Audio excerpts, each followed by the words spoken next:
It's the big drive that leads off almost every hole, the tee shot. Your number one goal is to move the ball as far as you possibly can in the straightest direction. I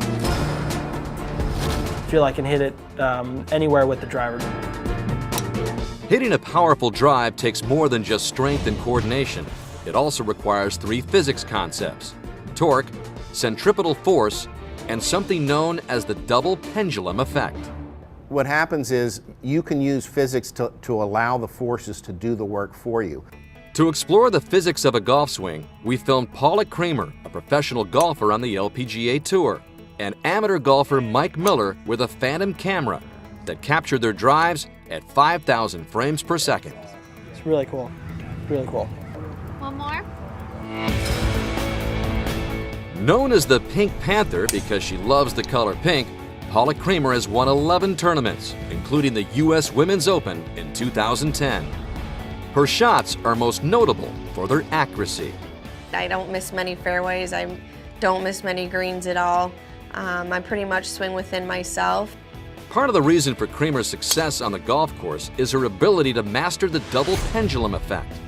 A pendulum is a weight suspended from an anchor from which the weight can pivot or swing freely under the influence of gravity.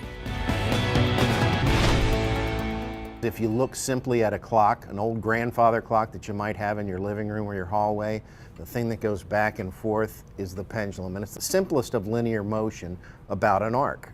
John Spitzer is Managing Director of Equipment Standards at the United States Golf Association. He says that during a drive there are actually two pendulums at play. Creamer's arms make up the first pendulum, which moves or pivots around her anchoring shoulders. Her wrists are the pivot for the second pendulum below it, her golf club. As that pendulum swings, the one on the bottom swings independently. If the double pendulum is executed properly, it can make the golf swing feel effortless. You know instantly if you hit a great one, if you hit it a little thin, a little heavy, a little bit on the toe, a little bit on the heel. And then when you do connect, absolutely perfect, you know. As of May 2013, Mike Miller is ranked 9th in the United States in amateur golf. His drives are most notable for their distance. That's one of the strongest parts of my game is driving. Miller's swing displays the second physics concept, centripetal force, or a force that makes an object move in a curved motion. Much like a roller coaster speeding around a loop, centripetal force is what keeps the cars turning instead of flying off the track into space. Miller creates centripetal force by anchoring his lower body and pulling his wrists inward, while the golf club swings outward and through the second pendulum. As you're further away from the center or the rotation, you're getting more speed.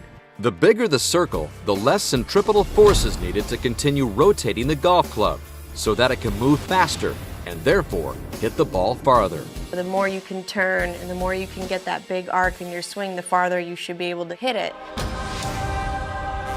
But the most important factor to a big tee shot is the third physics concept. Torque, or force times distance, is a turning force that changes the rate of rotation in an object. If you look at the swing as a whole, you're looking at torque as the main thing in the actual golfer's swing. Think of a wrench tightening a bolt.